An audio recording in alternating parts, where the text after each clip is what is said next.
Wednesday. Here you go. Cheers to all. Cheers. Happy Wine Wednesday. Cheers. Canadian wine lover, Carl's Wine Club members, all of you across the country. Oh, welcome. A beautiful Wednesday here coming up, and so much to talk about. I just need to figure out where my camera is, on which side. There you go, here on this side. There you go. Woo! Good evening, Mira Boucher. How are you doing today? Great. How are you, Carl Boucher? I'm doing great. This is Sue-Ann Staff Celebratory Pack Week. And this is a lot of fun, a lot of things to talk about. I think we're going to have Sue-Ann joining us in a few minutes time. She's at an event tonight in Ontario, but she is gracious enough and cool enough to take some time out of her evening to join the show. So, really, really cool. Hey, welcome, bonjour en français à tout le monde sur les ondes de Carl's Wine Club members, the Carl's Wine Club VIP.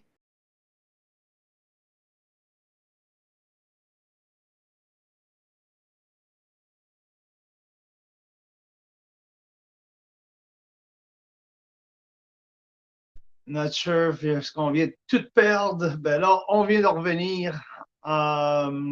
Bonjour. Oh, we're here. Yeah, it just looks like something froze there for a second. Sorry. There you go. Right. Are we back? Yes. Okay, we're back. So I can't find my darn camera. Here. Why don't you just come downstairs? There you go. And I'm fine here. So I think we are also live on Sue-Ann Staff Winery page, right? Are we good? Yeah. Yes, everything is going on. So perfect. Okay, here is a rocky start. Technology sometimes let us down. It feels like it's been it's been a team today around here across the office.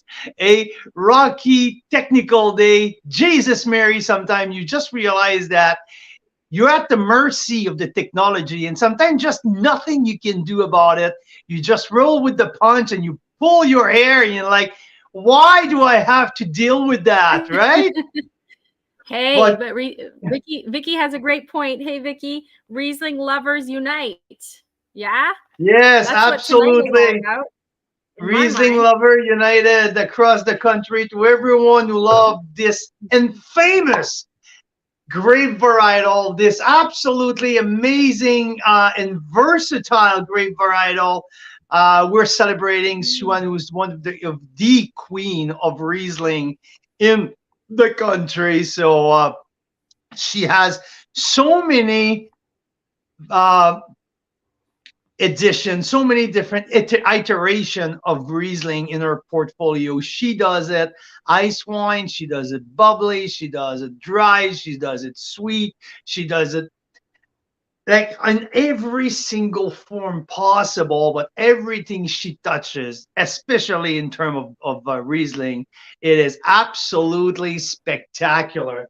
There's some wines behind me that made it to my top 10 wine of the year last year.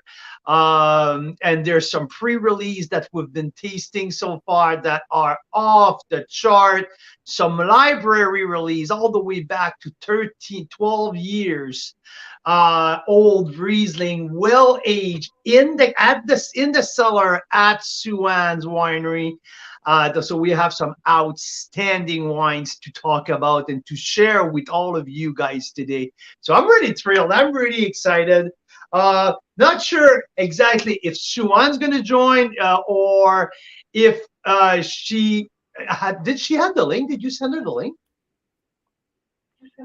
Mira? She has the link, and she said she's going to join. It's just she's going to be popping out of her event to meet with us. Yeah, and which event? Which event is that? Right? I think it's the the Ontario Grower Well, I Association think she or can tell crop. us. Yeah, anyway, No, yeah, I you're think she right. said it's a farmer's dinner. So Oh, there you she'll go. let us Yeah, know. because first and foremost, she's a farmer. That's what she is, first and foremost, deep in her soul. She works the land, she works the Riesling grapes like no one else. And I'm thrilled to talk a little bit more about this very specific grape variety because she works with Cabernet Franc as well, as good as much as like she's do it really really well. She does it in the bold and old school way, rustic and powerful. I really like her style of Cabernet Franc winemaking as well, because we have a couple of vintages of the chestnut tree, was one of the top Cabernet Franc. Oh, every time I say Cab Franc, someone's popping up on my feed, and it's Brian Schmidt. I don't know if it's artificial intelligence that every time someone mentioned Cab Franc on the web, that Brian get a buzz or something, just like twitching him. Someone said Cab Franc somewhere. Someone said something got from boom, Brian just pops off. So I will do a test next week. I won't say Cap Franc at all and see if he shows up on the show. But Brian, good evening. Good evening. Nice to have you on as usual, my friend. Yes. So Sue-Ann is our feature this week. And Brian's like a robot. That's it. Um, Oh, too funny, too funny. And well, yeah, and why we're celebrating Sue-Ann today, I think it's important to go back in time a month, a month ago, where we did our Carl's Wine Club Members Choice Award, and Brian at Vineland and Sue-Ann were toe to toe, like during 2 weeks, like exchanging the lead for the Ontario Winery of the Year. And just at the end, Sue-Ann just came and boom, took the took the title of Carl's Wine Club Members Choice, the Ontario Winery of the Year. But Brian, what a great race it was during these 2 weeks. So. And so, yeah, for those that are just finding out who we are, maybe on Sue-Ann's page that we're streaming on live right now. This is Carl right there. Carl of Carl's Wine Club. We started Carl's Wine Club during the pandemic to highlight and showcase Canada's amazing world-class wineries. And this last year, members voted for our favorite discovery. We discovered over 43 wineries last year. And in Ontario, Sue-Ann was our #1 Members' Choice Winery of the Year. So congrats to Sue-Ann Staff Estate Winery, to Sue-Ann, all the team there. And we said, after we announced that a couple months ago, we said, well, we got to celebrate. So we are celebrating this week to start by making some really cool wines accessible to members across the country. And then we'll celebrate again closer to the end of the summer with a party at the winery, right, Carl? Exactly. And I think our relationship with Sue-Ann goes back all the way to almost like 2.5 years ago, when we featured her for the first time. Things went so well that we also did a flash feature with library release after that. So we have a great ongoing relationship with Sue-Ann and their staff at the winery, even if we're across the country. That's the beauty of what we do. We had the privilege over these last 3 years to build amazing relationship with these fantastic people, farmers, winemaker, winery owners. And it happened that Sue-Ann, it's all of that in one person, aka a legend of a woman in the Ontario wine industry. And now it's just like that relationship culminating. Come on. Culminating. There you go. With the title of the Ontario Winery of the Year. it's an amazing, amazing faith like that we are going to put this beautiful party together at the winery, and we can't wait to get to this point, to announce a date and to have everyone joining us for an epic party, just like the way Sue-Ann knows how to do it, how Carl's Wine Club knows how to put party together. So all together, we are looking forward to an epic experience for Riesling and Cabernet Franc lovers of the Ontario region and Carl's Wine Club members. So yeah, do we have the definite date? We're working on it. We have a good idea. Yeah, we spoke with Sue-Ann again today, and we are looking August 19th. It's a Saturday, August 19th. And it's like 98% confirmed at the moment. So we're gonna connect with Sue-Ann again and announce that as a save the date, and then we'll have more details soon. So hopefully you guys can come and visit us in Niagara that weekend. We'll be there for the whole weekend around there. So it'll be the party at Sue-Ann's, but probably some other fun and exciting events around then. So it'll be worthwhile to go to Niagara. Yes, absolutely. And just a quick reminder that last year when we were at Sue-Ann, we had that amazing experience. Let's talk about grilled cheese sandwich, right? Because every time that we talk Sue-Ann, I always have the grilled cheese sandwich idea in my mind. Yeah, well, let's back up a second. If you remember the trip, hopefully it's not like this year. Yeah, hopefully. But we did get there. We finally met Brix Jr., Brix Beta. This was baby Brix. Yeah, finally for the first time in person. A year ago. And then this is what we're talking about here with the grilled cheese. This right here. There you go. There you go. And guess what? These are not made by a caterer, or these are not made by someone else, like delivery or these delivery service or anything. No. Sue-Ann herself made these grilled cheese in the back room while you're sitting in the ancestral house waiting to taste these amazing epic Riesling. And this is happening herself. The vigneron, the winemaker, the farmer, the Sue-Ann chef. And I see Mira shaking her head here and just thinking of the taste. Well, yes, I'm sorry. Does it bring the flavors back in your mouth? It did, but you cut out too, so I think I have to stop playing videos. Maybe, yeah. With the internet. Yes, it was so good. I mean, Sue-Ann's so generous. She gave us all the insider info on her wines, and we did taste wines going back to at least 2011 in that tasting. 2008 and 2008 in that tasting. That's what I said. And so that was amazing. She gave us all the insider info on those wines, but also on how she makes her epic grilled cheese. Yeah, and so she includes like a little thin layer of apple, gives it a zing, as well as some like grape wine kind of jelly in there. And she also puts cheese on the outside of it. That's why it gets so crispy. It's so good. I just seen maybe a new guest just joining, Mira. It might be the feature. You know, like Santa. You know, when you're waiting for someone and you hear a noise on the roof, you're like, "Oh, Santa's here! Santa's coming!" Well, let's Hey children, Santa's here. Here you go.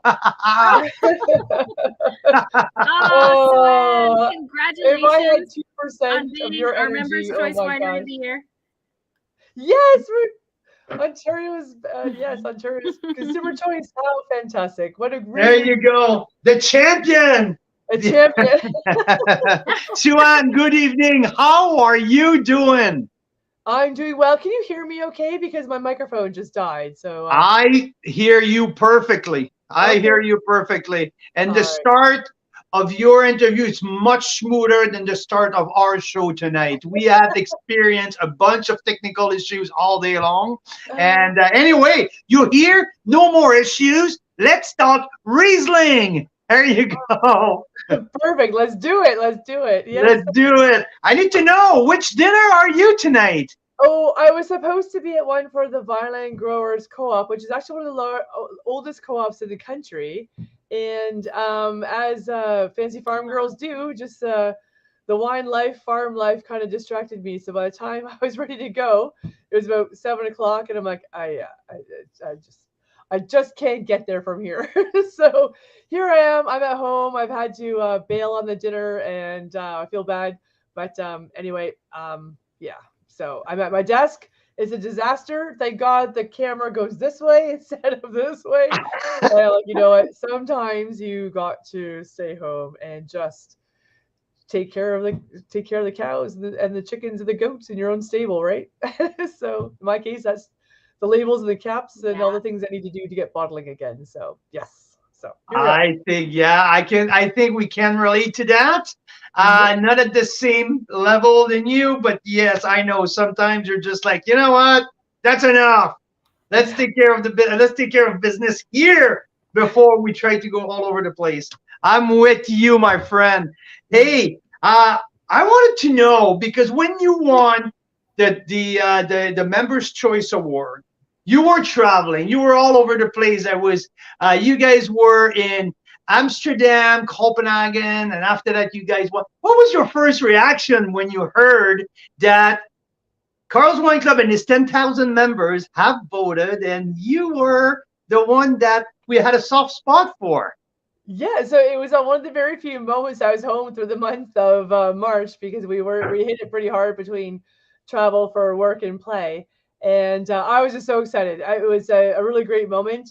You know, you work hard, you're in the cellar, you keep your head down, you hope what you're doing is resonating as far as what's in the bottle, and you hope that it resonates as far as how people think about your business and the excitement that comes with it. So clearly, some very clever members of Carl's Wine Club voted accordingly, and here we are. So, you know, it's a little bit of validation, which is always good. I was just so amazed at how well we did. That's just a little humbling as well, and also I think it's a testament to both you and Mira for getting so many people engaged and keeping the momentum going of having great energy around great Canadian wine. And ultimately that's what it's about. It's, you know, it's this, and it's another wine award, and it's a traveling to Copenhagen to pour the juice and to pour the wines, and you know, and spread the love. But you're really doing it in your own backyard, doing it in Ontario, doing it in Canada means so much more than the praise from anywhere else in the world. And you know what? For us, I think because we started in BC, we're based in British Columbia, and just to see more and more people from British Columbia, every week we see an increase of order from this part of the country when we're featuring Winery of Ontario. So for us, that, to me, that's what like resonate the most. And I see it on the opposite side as well. Like when we feature wineries from BC, more and more members from the eastern part of the country are ordering are going for the wine from BC. So we're seeing that two-way highway right now. Like it is really gratifying to see people from the other side of the country like going for it and like trying some new stuff and opening, because there's two provinces here really protective of what they do. Right? There's BC. It's like, no, we are the wine country. And there's Ontario. It's like, no, we're doing. And like that's kind of that competition. But now seeing it more as a partnership, or more as a whole, as Canadian wine community, instead of being the BC wine community and the Ontario wine community. How about that, right? Yeah, it's so true. And we both have so much to offer each other. We both have so much energy, so many spectacular, great wines. And yet the way the laws are orchestrated in this country is like we're in separate hemispheres, for gosh sakes. Like, you know, why it shouldn't be this hard, for crying out loud. And you know, when my formal winemaking training came from the University of Adelaide in South Australia, only because programs like this really didn't exist on the east side of the Rockies in North America at the time. And so when I tell my Australian friends or kind of take them through the paces of what it's like here, before it was on the winemaking part when, I was solely a winemaker, but now that I'm a winemaker and winery owner, and so layer on all the business wackiness that we have, for lack of a better word, quite frankly, that we have to endure. Like, they're gobsmacked. They're absolutely gobsmacked, and they truly wonder why I do it. And sometimes I agree when hence why I'm here, crunching through taxes and getting through year-end reports and stuff like that. But anyway, but what? It's the love of great wine and the energy that comes with it. It's a lot of fun. So yeah. Yeah, and I just love what Brian just said here. Like, you can say that not a single Canadian winery is or shouldn't be in competition with each other, right?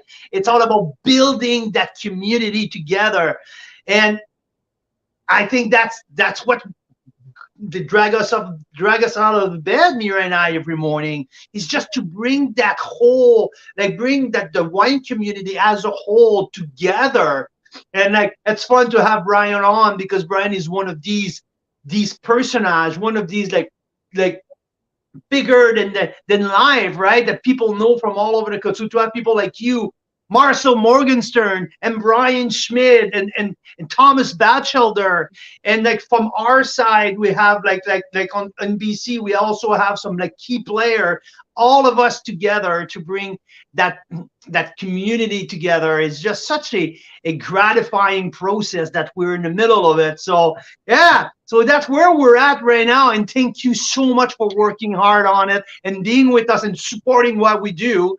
So let's talk Riesling now, okay? Because I know that Brian is dying to hear more about Cap Franc, but Brian, this is Riesling show tonight. I think in the history, the lineage of Riesling and Weinland Estates, I mean, that's what the winery was founded on, with Hermann Weiss from St. Urbanshof, Germany, coming, and so their lineage and I know his compassion and love for Riesling runs very, very, very, very, very deep on Riesling as well. So. Absolutely, there's such a strong connection there, and I wanted to know, when you started, was there is it because you loved Riesling from the get-go, or because the Riesling vines were the best suited for the land, or which way around did it go? How did that Riesling passion started?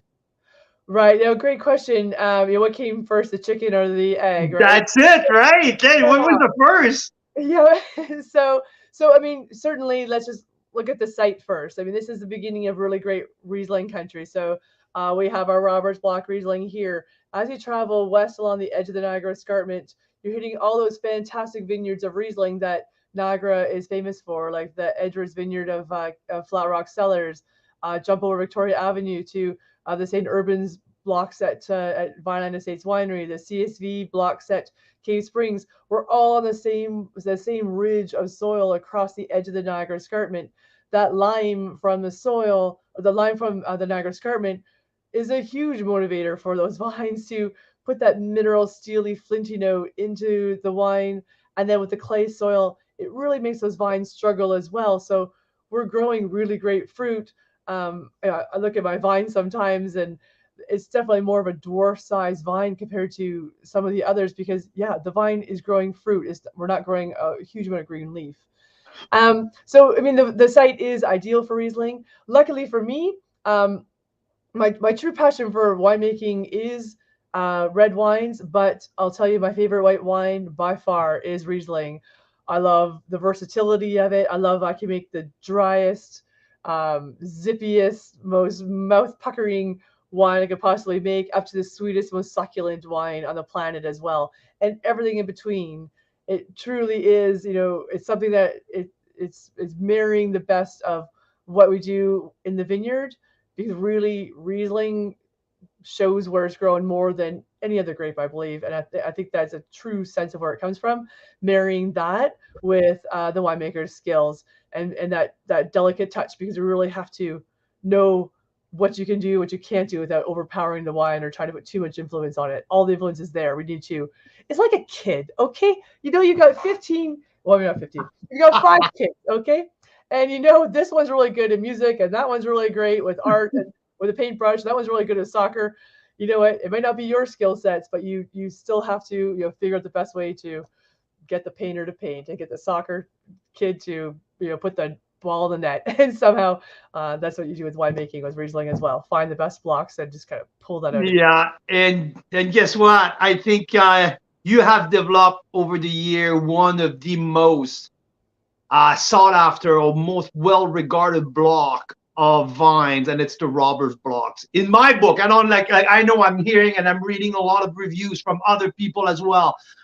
The Roberts blocks is something that it's worth talk about. And what makes that very specific block so special? Because what I know for a fact, I don't know about the piece of land, but I know what's in these bottles.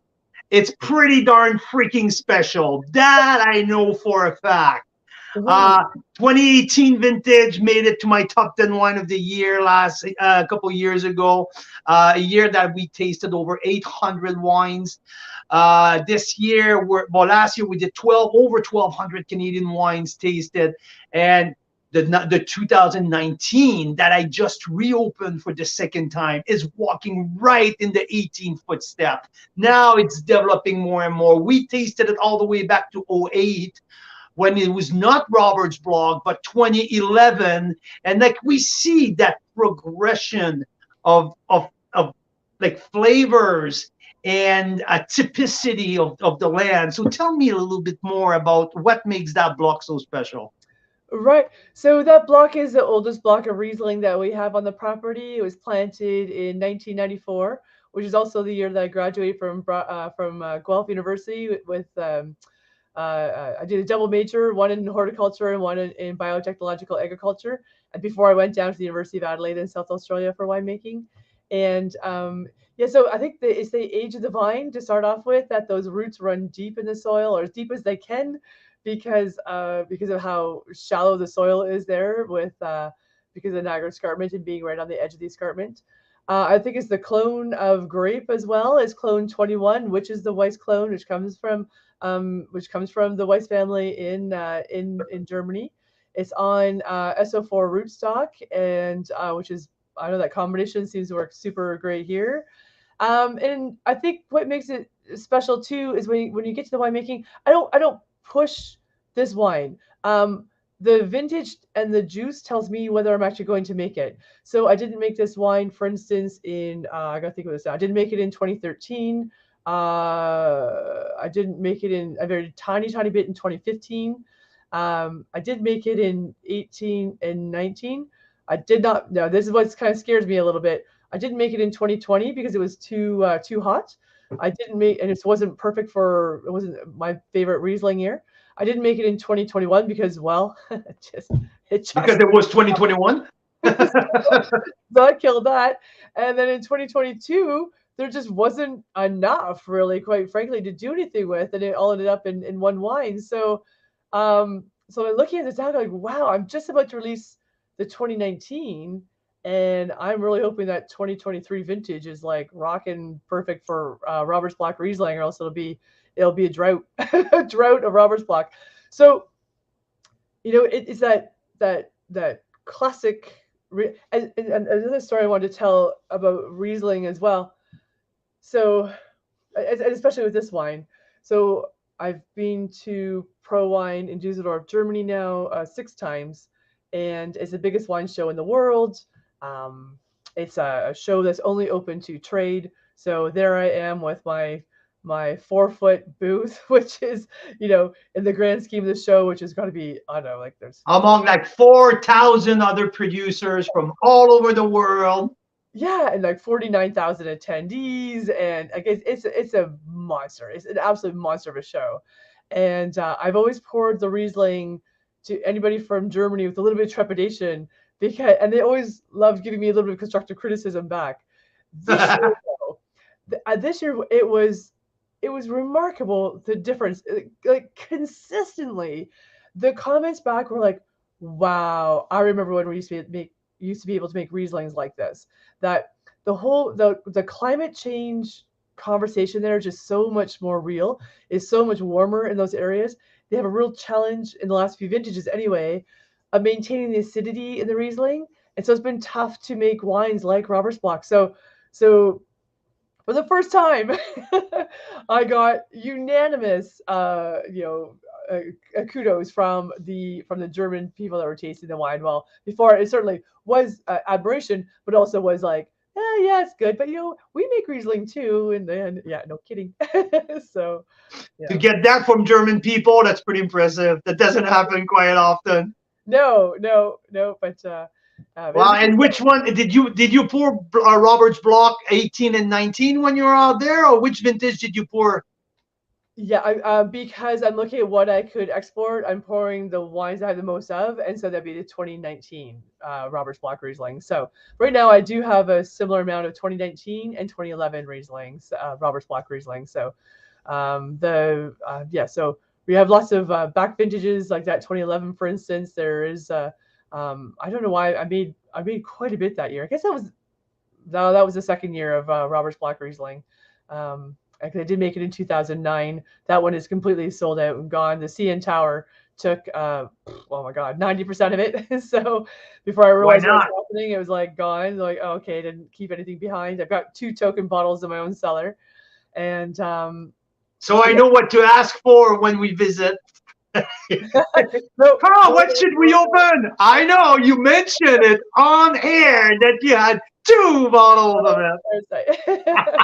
Well, when we do open it, there will be a crowd. So, we'll pick the time and pick the spot, and then we'll go from there. So, yeah.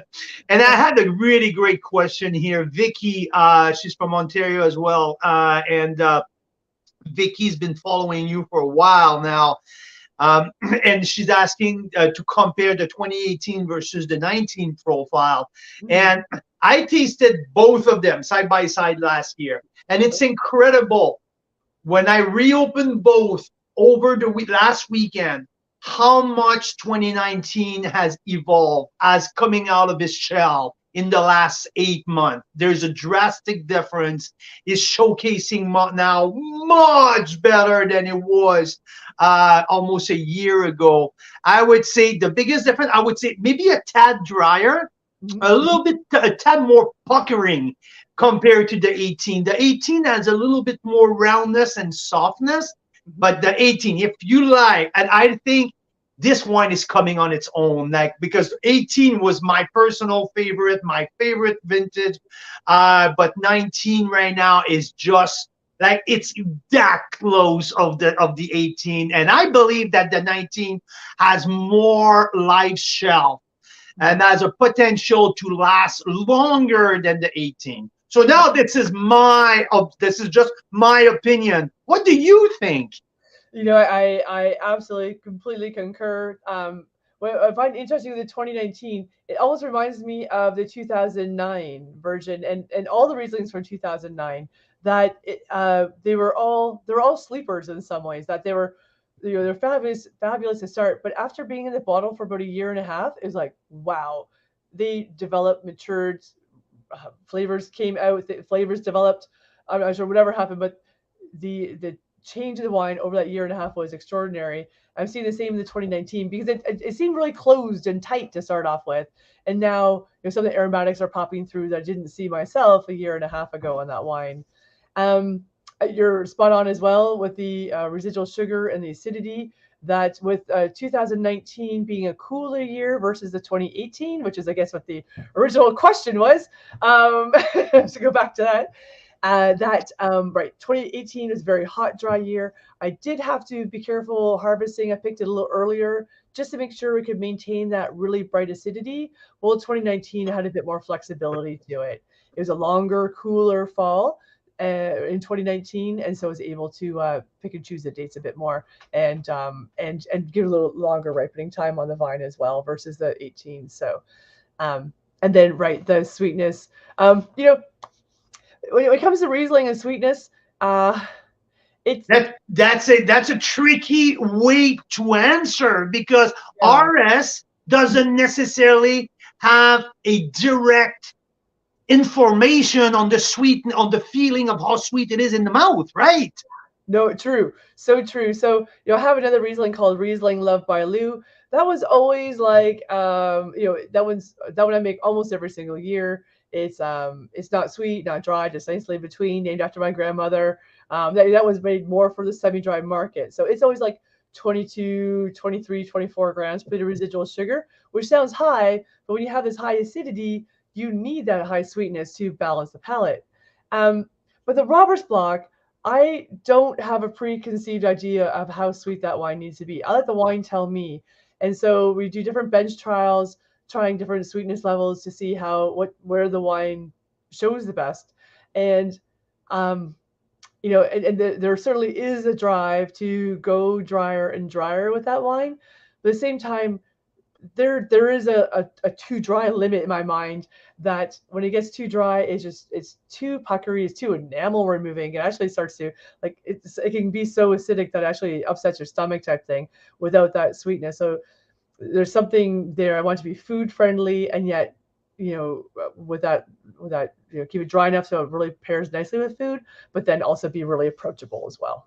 But also, why get rid of one extra layer of complexity and the beauty of that little sweet layer? Not sweet candy, but that sweet lemon, that confit lemon. Why getting rid of that, who brings an extra layer of complexity? Where you're at, you have the privilege to have that stony, flinty minerality.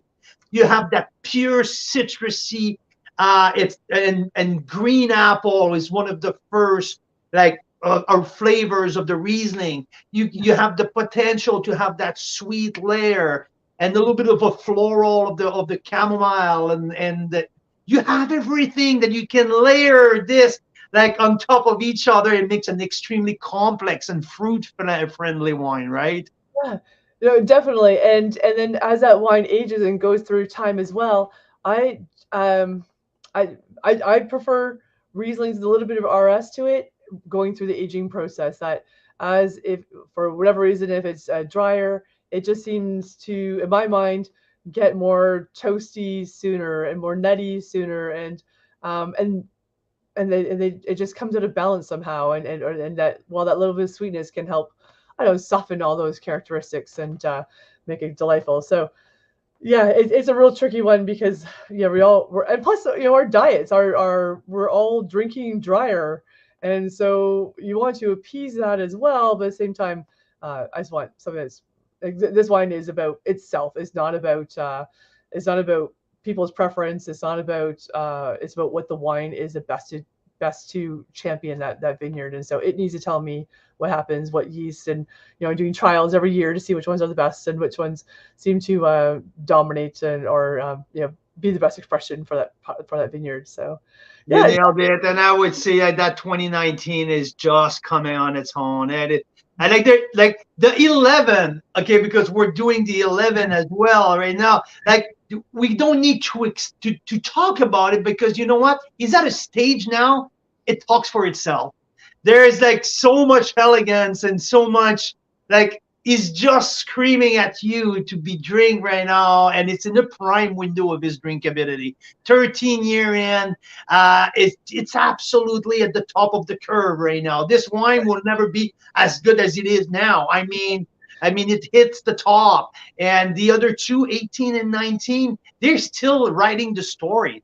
They're still writing a new chapter every year. They're evolving, and they're going to evolve for, at least, to me, the 18 has another 5 to 7 years, right, to write a new story every year. What's your take on Life Shelf with these wines? Yeah, so the 2008, I'm going to agree with you there too. Maybe 7 more years, I think, because it does age so slowly. I do think the 19 does have a longer shelf life in the end. That maybe the 19 will outlast me. Me too. Oh, a couple more weekends like the ones I just had. Oh my gosh, yeah, I'll be done. Wait until Carl's Wine Club arrived to Ontario. You see a lot of your shelf life declining. Well, I used to joke that I was going to live to be 113 years old, but it's all the ice wine that has taken that that age, that life expectancy out down to something far less ambitious and far less ambitious. So anyway, yeah, so I think the 2019, I mean, it absolutely has 10 years of ageability. But you know what? I am just the worst and most humble when it comes to predicting the ageability of my wines. I'm thinking back specifically to two different wines, or almost every big, gorgeous red I made while I was at Pilotary. It cracked me up because in the 2002 Family Reserve wines, I put on the back label, enjoy these wines from 2018 to 2022. So I wrote that in 2004. It seemed like 100 million years away, and here we are at that time. I'm drinking those wines, and they're babies. And every time I open one up, I'm so disappointed that I opened it and didn't wait longer. And then in the case of Riesling, the 2008, the first vintage of Riesling that I made from grapes from this property. I'm not sure if I told you the story before about how my first vintage, I bottled 1,000 cases of it. I was just so used to big numbers and big wineries, and bottling 1,000 cases didn't really quite make an impact until my father was driving away in a transport truck with it to the warehouse. And I had two very extreme emotions. One was ultimate pride of like, I own every bottle of wine in that truck. And the other was ultimate fear, like, oh my God, I have to sell every bottle of wine in that truck. So I decided right then I was going to take one of the pallets, wrap it up in cellophane, and just put it in the corner of the warehouse and forget about it for 10 years. And so we just started chipping into that about, I did a little bit with you folks about it last summer.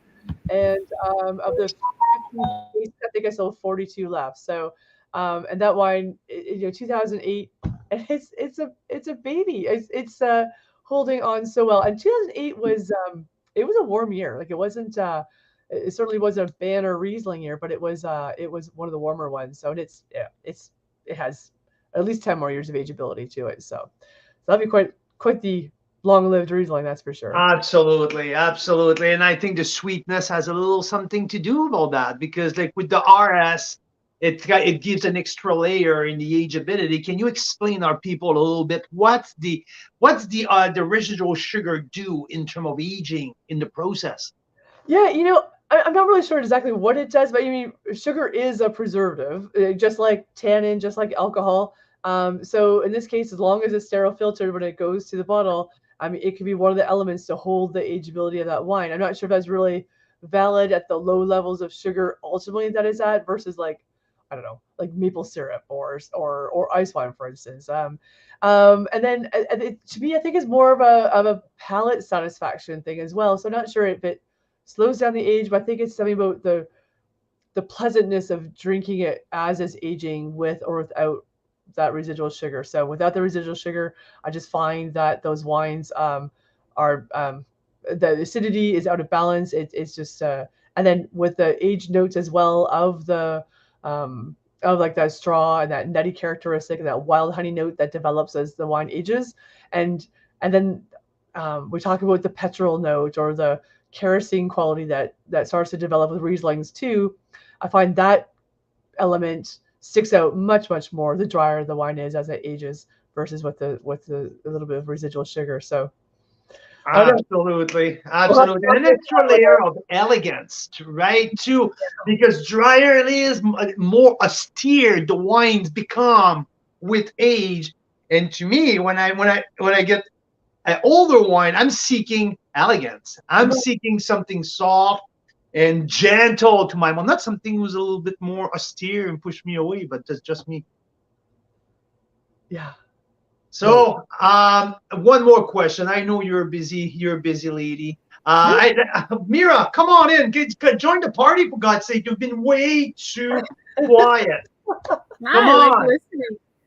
I like listening. I see all the great detailed questions from Vicky, and I know it's because she's just trying to decide which vintages she wants to get. So I love all this comparison. When we first started Carl's Wine Club, we were like, should we even put, RS or TA or anything on our tasting notes? Because do people really care about that? Do they even know what that is? But we have built a community of people that really care about that kind of thing and geek out about this stuff. So it's so fun listening to these, commentaries.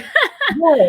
And there is a point where too much information is too much, and this is where it gets a little frightening with Riesling, is because people see the sugar content of Riesling, and if they compare to their Chardonnays or favorite Sauvignon Blancs or Pinot Grigios, and they're all 4 grams per residual sugar, and they see a Riesling at 12 grams per, like, oh my gosh, it's way too sweet, I'm never going to like it. It's like, no, chill. Hold on.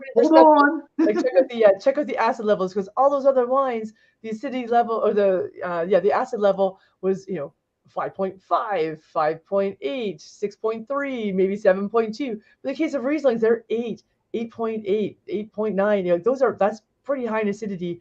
You've got to have that sugar to pull it all down. So, I've been asked what is the favorite, the most amazing wine I've ever had, and well, there's quite a few, but one of the ones that sticks out, and I can't even tell you what wine it was because I didn't pay attention, and it was in a situation where it wasn't really like a tasting situation.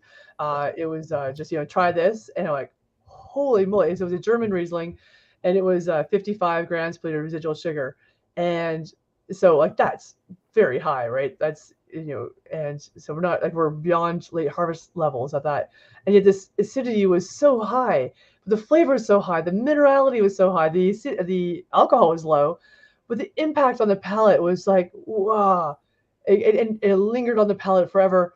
And I'm going to guess a wine like that, it's almost like a red, where you could open it up one day and it'd still be fine like a week later, because there's so much to hold that wine together. And so. That's and you're so right about that. The experience on his own in these style of wine, it's just like you can geek out for like 3-4 days back to back, and every day you get a different experience with the wine. Right. It's really unique, and you know what? And that's what I'm seeing. Like in 5, 10, 7 years with the 18 and 19, we're going to see in 10 years we're going to see the exact same thing, because you have there's so much structures in these wines that I'm sure that 10 years, 15 years, these wines are going to be like a book with so many chapters to read. It's really, really cool. Brian said that he had one of your 2002 wines during Christmas season, and the wine was absolutely amazing. Yeah, I remember he posted it, and on the Facebook, and like, oh, I should crack one open too, and so I think we did some older ones. I did have some 98s and 99s, so he did encourage me to go to the basement to get some older Pilatory wines out. So. We did with Marcel. Marcel brought last year at 1999 of your Pilat. I believe that you were the winemaker at Pilatory 99, and this wine was incredible. And all the road perfectly. And if I had to guess that night, if Marcel had blind tasted me, I would have guessed maybe a 2008, 2009. No, it was 1999. I was absolutely blown away. Well, when I started my career, I had that little bit of trepidation with all the wines I made. Like, oh, I don't know if any of these are good or not. And I started, and Brian was at the winery one day, and he's like, oh, let's go taste the wine from the barrel. I'm like, oh, okay. So downstairs we went to the original cellar, and I'm like, well, what do you think? Like, I don't know if it's good enough. And he's like, so these would have been wines from 1998, which was like a hot, dry year, and the wines were stunning. But I'm like beating the wines up, and he's like, these are stunning. So I don't know what your problem is. These are gorgeous wines. Like, oh, okay. So it's Brian that helped pull me out of the shell a little bit.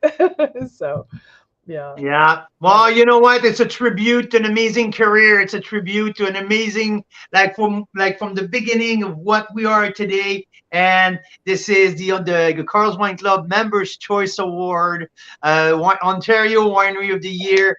You talked with Mira earlier today. It seems like mid-August we're gonna have that big party at the winery, and we're just going to confirm all the details.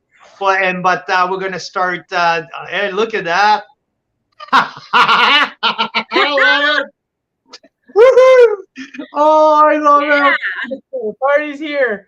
We're gonna Absolutely.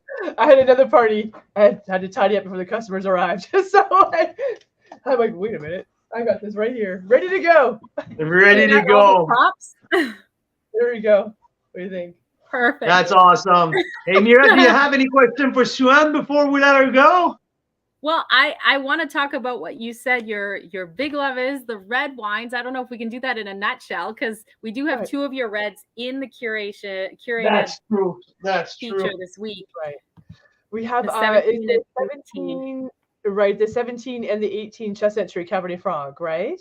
Exactly. I Yeah. think the question is, what's the biggest difference between 17 and 18? And I think there's a world of difference between these two vintage. 17 was a roller coaster, but thanks to Mother Nature for a beautiful fall, a beautiful September, where finally things could ripen properly. 18 was hot, was dry, was also challenging, but completely at the opposite side of the spectrum, correct? Yeah, no, definitely right. The 17 I refer to as like the featherweight champion. Well, the 18 is the heavyweight champion. That you're going to make them into boxers, and they are kind of boxers, especially the bottle that they have. You've got those big shoulders and the tighter waist, and like a boxer would have. And but they're both so intense and so well structured with they have they have everything it needs to give it the longevity. It has alcohol, it has tannin, it has body, it has it has everything there, the extract there as well too.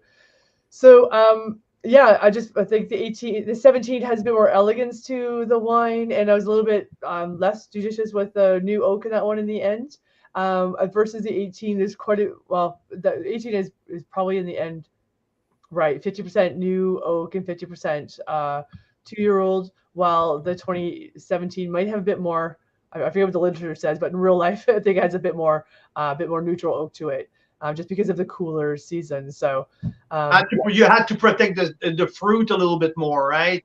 yeah, but 22 months for both of them in the barrel. They both could manage that length of time in it, and that's kind of the target. But there is, the wine tells me in the end what it needs to come out. But they were, that is kind of like what I try to structure the time as to give it that longevity. So, beautiful wines, both, great with your peppered steaks and pecorino cheese and dark chocolate and some lamb would be beautiful, some sausages, like hearty sausage, though, like not a wimpy pork or chicken sausage, which I get or something. The chicken sausage is for the Rieslings. Come on. Exactly. Absolutely. Yeah, that I don't know, that boar stew that's been cooking down on the stove for a little while. I think that's what you want to serve this with. So, or do some poaching of I don't know, like a bison tenderloin in some red wine, and then enjoy that with this wine. Now, or like that's where you need to, like, opening up a $50 bottle of wine. It's a bit of an occasion. So put some thought into the food part to go with it, and make them work so well together, and finish off with dark chocolate. That just should be mandatory. I'm gonna write down the label from now on. Yeah, part of it. Open with chocolate bar with some dark chocolate going, and yeah. I think Mira has that part dialed down. I think Mira, it's one of Mira's dirty pleasure, the dark chocolate. So that's maybe why she likes the chestnut tree that much. Yes. I think I just made the connection, Mira. That's what your love for dark chocolate. That's why you like the chestnut tree. Dark chocolate. Yeah, there you go. There you go. So yes, must put that label on. Mandatory to finish your night with dark chocolate with this wine. Yep. So what we'll be sending with everyone too is a little story about the chestnut tree for those that order it. There's a little story about the chestnut tree because it's a pretty legendary tree in the region. I can't tell you. You'll have to buy the bottle to see the story that comes with it. So.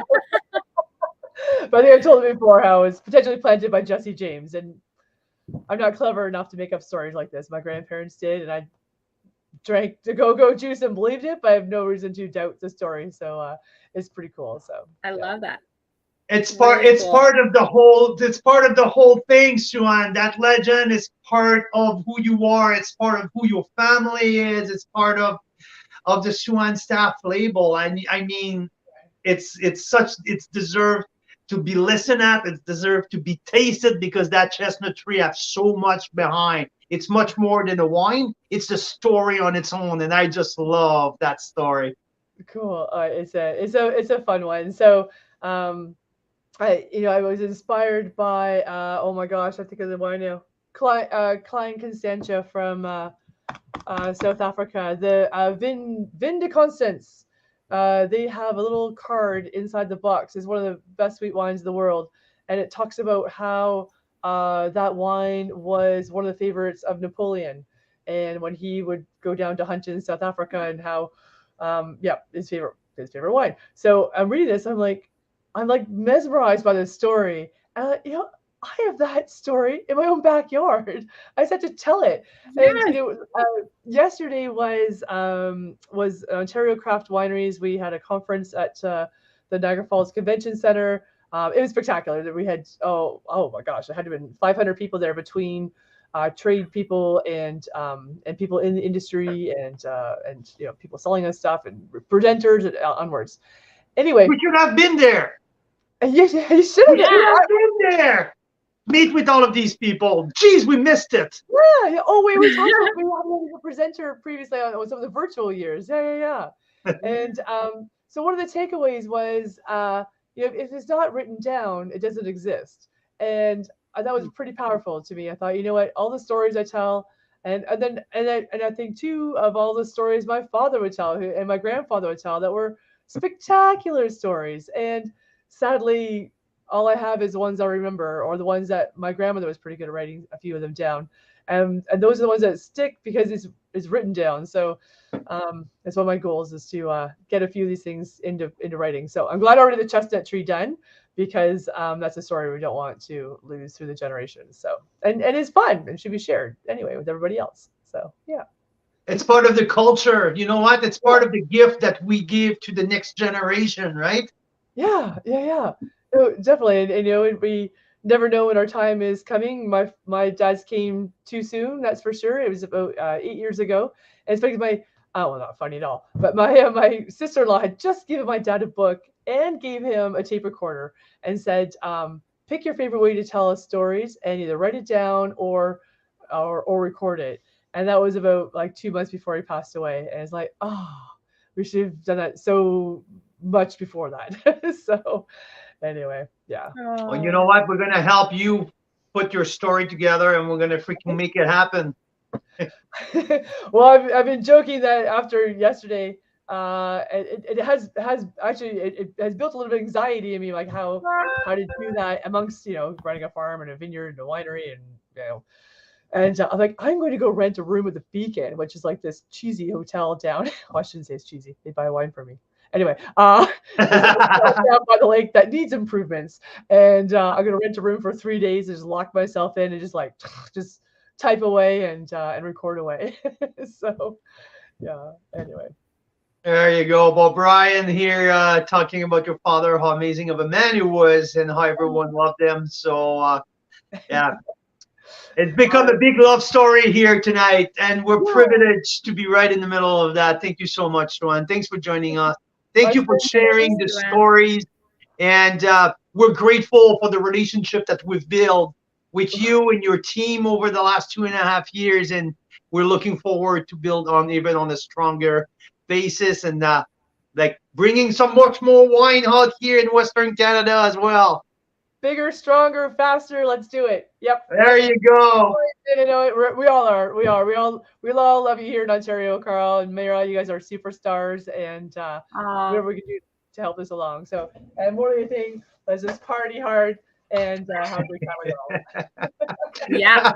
So very soon we'll give you a shout, Sue-Ann. Let's announce the save the date for our members. Right now we're 98% sure of this August 19th date, right? So let's pin that down between us, and then we'll let everybody know. Let's announce it and fill the room, and then fill the details, and we'll have you make grilled cheese for 200 people.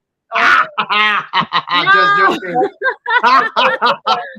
All the big guns in for that one. Hey, Mom. Yeah, I need you. Thank you. Say hi to Rob. And give a little pat to Bricks for us. The kids miss Bricks a lot. They always, every time that I pull a bottle, there's a, hey, this is Bricks. Hey, this is Bricks. So there you go. Hi, Brixie. Hi, Brixie. So, Sue-Ann, thank you so much for your time. Always great to see you. Always great chatting wine with you. Okay, anytime, folks. Be well. Good night. Take care. Have a good evening. Cheers. That's why we love what we do. That's why we do it, and just for these moments. That's why we love Sue-Ann. Isn't she amazing? So yeah, we've had some of the Sue-Ann wine lovers stopping by and speaking how much they love the wines, the story, the winery, Sue-Ann. It's really great to see all that love going around. Hey, that was awesome. And I'm glad that now that Sue-Ann has left the call, we can talk about a little secret. Hey, Carl? There's a few other wines in the pack to touch base on. And one of your big passions is Chardonnay. And oh man, I forgot that question. I wanted to know how the heck does she does a $22 Chardonnay as good as it was, because that Alicia, I kept that one because you always point out these wines that are way underpriced for the quality and the value you're getting in the bottle, and this is one of them, the Alicia Chardonnay, $22.95, I think, including tax, for a fantastic Chardonnay. I think you put in your tasting notes, it's underpriced by at least $10. Absolutely. Absolutely. It's funny enough because I did that test last week with 5 people from the wine industry, people who makes the wine, people who sell the wine, people who work the vineyard. I test them all. I blind tasted them on that wine. And first, obviously, everyone got the great varietals. And my second question was, tell me which price this wine is sell for. And I had between 40 and 32. That was the price bracket that the people gave me. Okay? And it's just not me. And yes, I think I do have an knack to find great value wine, which is, to me, one of the hardest things of what we do. Finding absolute gem under $20, especially in 2023, especially in Western Canada, I would say. But finding a wonderful wine would over-deliver. It's one of the greatest joy as what we do. And Alicia Chardonnay, no, it's not under $20, but it doesn't have to be under $20 to be called a value wine. To me, and to the definition of value, it's over-delivering its price point. And when people tells me that I think this wine costs $40, I'm like, you know what? You're not far off on the taste profile. In terms of how much you would pay, you're really, really far off, and it's $22. Amazing. You know, it's elegance. And especially, this is from the 2019 vintage. I love 19 vintage from Ontario, especially for Chardonnay. I love it because there's elegance in there, and this wine screams elegance. There's chamomile, there's lemon, there's green apple, there's that slight naughtiness, and like it's just beautiful. The texture is just soft. Did you say naughtiness? Nutty. Oh, you know, nuttiness. Oh, nutty. okay. Yeah, sorry. I just kind of roll my letter in it. But you know what? It might get me a little nutty. I don't know. You tell our listener. We have to be proper because we're also live on Sue-Ann's page. So I don't want to have Sue-Ann's mom calling me said I was really inappropriate. So I will stick with the appropriate terminology, that it's a very romantic and sexy wine. Love it. Absolutely. Okay, so now that we've touched base on the secret Chardonnay that we didn't want to bring up in front of Sue-Ann, we will at some point, but yeah, because some time for everyone to buy some first before we break the news that it's so grossly underpriced, and she'll probably put that price up. Sue-Ann always says a wine has to earn its price point. That's a Chardonnay. We've been watching it for at least what, 2 years now. It's very impressive every year, and this one is no exception. In fact, the 19, like you're saying, Brian, it's so great for Brian, I have the copyright on this, Brian. I have the copyright on that, Brian. Naughtiness. Nuttiness. Naughtiness is just nuttiness with a French accent. That's all. That's it, right? That's it. Well, maybe at the end of the day, both connect maybe a little bit. Nah, okay. So no, but yeah. I just as a Chardonnay lover, as a Chardonnay fanatic, I would say, I have to say, listen, it's a 92 points, and it's just absolutely a wine in all of its elegance. And yeah, by the way, if you like good deals and if you like Chardonnay, just get it by the case. This wine is absolutely stunning and over deliver by a mile. So yeah, so that's my 2 cents on this week's pack. $151, $151 for 6 bottles of amazing Sue-Ann's White and Rosé Sparkling. Tax in, including tax. And if you're a VIP Unlimited, and if you're VIP Unlimited or a VIP Plus, we cover your shipping. So you know that's getting pretty darn cool. And like we mentioned earlier, these Rieslings are gonna last forever. So and get some before it's too late. And like Sue-Ann mentioned, there's no Roberts block for 2020, 2021, and 2022. So it's gonna be a draw on there. So yeah. All right. Well, guess what? There's a couple other wines we should at least mention real quick that are in this. Let's just do a recap. We'll start in this week's celebration wines. There's 8 of them. You're right. This is my 90 points. Fancy Farm Girls, the Flirty Bubble. You know what? We're around. Like I'm gonna go overboard soon. Like, come on, you're testing me here. This is another Ready Sexy wine. This is super cool. Oh. I really like the profile. I like there's a slight sweetness in there. The Vidal brings something unique. There's that melon, strawberry, like melon and berries together, but there's a little herbaceousness. So there's a lot going on in that little sparkling. The bubbles are fine, soft and smooth. There's not like over popping in your mouth, and no, I love the texture. I love like it's a nice 90 points. Great bubble. Sparkling rosé. So moving into the Riesling. So this is the first, but the second Roberts block. So it's the 2011 that I gave 92 points over a year ago. Like a really classic Riesling. I think, you know what, Carl? I think it's the first time it was called Roberts block, because the 2008 was just a Riesling. And then she I mean the 2010, I believe, was the first Roberts block, but there was so little made. Okay. I don't think that he hit the market quite. So I think that the 11 was the first one out there.